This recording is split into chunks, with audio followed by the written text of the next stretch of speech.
And yet, his works have been finished since the creation of the world.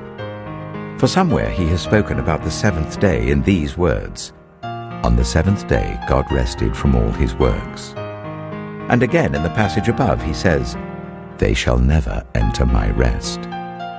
Therefore, since it still remains for some to enter that rest, and since those who formerly had the good news proclaimed to them did not go in because of their disobedience, God again set a certain day, calling it Today.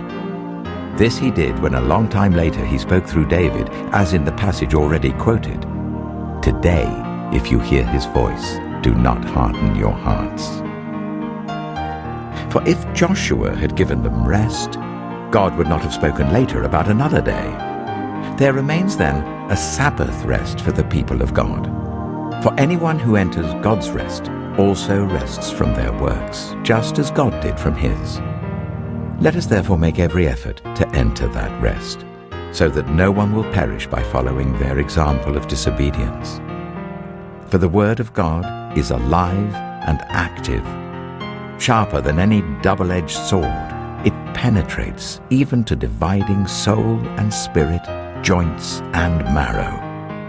It judges the thoughts and attitudes of the heart. Nothing in all creation is hidden from God's sight.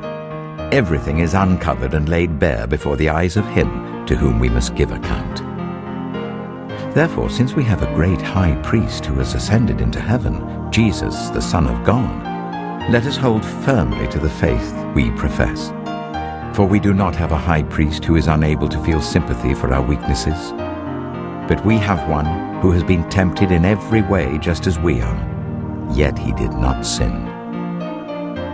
Let us then approach God's throne of grace with confidence, so that we may receive mercy and find grace to help us in our time of need.